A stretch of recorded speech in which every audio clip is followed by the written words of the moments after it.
எல்லாருக்குமே வணக்கம். நான் எதிர்பார்த்தது வேற, எதிர்பார்க்காததையும் நடத்தினாங்க மேம் தான் சொல்லணும்.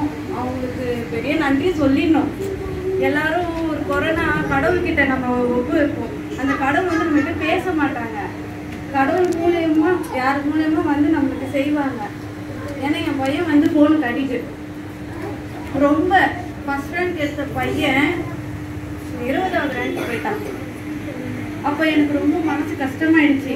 இந்த சின்ன பையன் வந்து ஃபிக்ஸ் வந்து 10 நாள் ஹாஸ்பிட்டலில் இருந்து உயிர் பழைப்பான தெரியாத வச்சிருந்தேன். இந்த டைம்ல கூட மிஸ் வந்து மோட்டிவேஷன் கொடுத்து அவங்க வந்து உங்க பிள்ளைய அனுப்புங்க, உங்க சின்ன பையனுக்கு தானே உடம்பு சரியில்லை, தருண் என்ன பண்ணா அவனை அனுப்பிச்சு விடுங்கன்னு சொல்லி 20வது ரேங்க்ல இருந்த பையன் 10வது ரேங்க் வந்தான். அதுக்கப்புறமா 4th ரேங்க் எடுத்தான். 2 எக்ஸாம்ல லாஸ்ட் 3rd மீட்டர்லையும் ஆனுவல் எக்ஸாம்லையும் 4th ரேங்க் எடுத்தான். எனக்கு பெரிய ஆசை வந்து என் பையன் இன்னைக்கு வந்து எங்கள் வீட்டுக்கார பேரும் தெரியாது, என் பேரும் தெரியாது. தருண்னா இந்த ஏரியாவுக்கு எல்லாருக்குமே தெரியும். தருண் அம்மா அப்பானா எல்லாருக்குமே தெரியும். நான் இது வரைக்கும் யார்கிட்டயும் பேசுறது இல்லை. இந்த தெருவில் யார் தாத்தா கூட பேச மாட்டேன். என்கிட்ட பேசுகிறவங்க கிட்ட மட்டும் தான் பேசுவேன். ஆனால் வந்து ரொம்பமா இது பண்ண மாட்டேன். ஆனால் கடவுள் இருக்கிறதால எனக்கு ஒரு நல்ல கணவனை கொடுத்தாங்க. எனக்கு 2 பிள்ளைங்க குறையில்லாத பிறந்திருக்கு. அது ரொம்ப பெரிய விஷயம் எனக்கு. அந்த குறைய வந்து நான் எப்படி விட்டணும், அந்த படிப்பை விட்டோன்னா என் குழந்தைங்க மூலயமா தீர்த்துக்கணும், அந்த ஒரு ஆசை.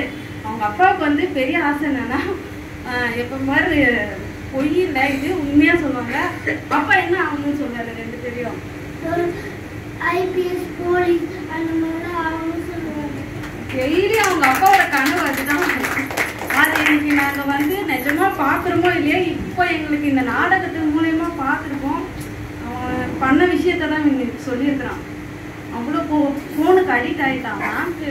ஆனால் உண்மையாக எந்த மேமும் ஃபோன் பண்ணி கேட்பாங்களோ சொல்லுவாங்களோ அதெல்லாம் எனக்கு தெரியாது. இந்த மேம் வந்து இந்த 10 நாள் லீவில் கூட அவ்வளோ இதுவாக எனக்கு ஃபோன் பண்ணி ஃபோன் எடுக்கிறானா சொல்கிறானா, இல்லைங்க மேம் கிராஃப்ட் அந்த மாதிரி விஷயம்லாம் பண்ணால் நல்லா தான் இருக்கும்.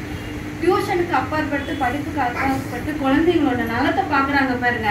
அந்த மாதிரி மிஸ்ஸை கிடைக்கணும்னா நம்ம எப்பவுமே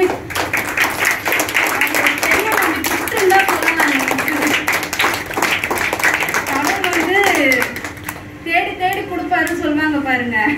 அந்த மாதிரி நம்மளுக்கு தேடி இந்த ஏரியாவுக்கு நம்மளுக்கு கொடுத்த ஒரு கிஃப்ட் மிஸ் தான் நான் சொல்லுவேன். கண்டிப்பா யாருக்குமே கிடைக்க மாட்டாங்க.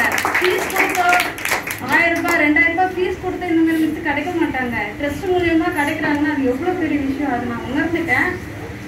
அது பெரிய விஷயம் தான். இதுக்கு மேலே எனக்கு சொல்ல தெரியல. தேங்க்யூ.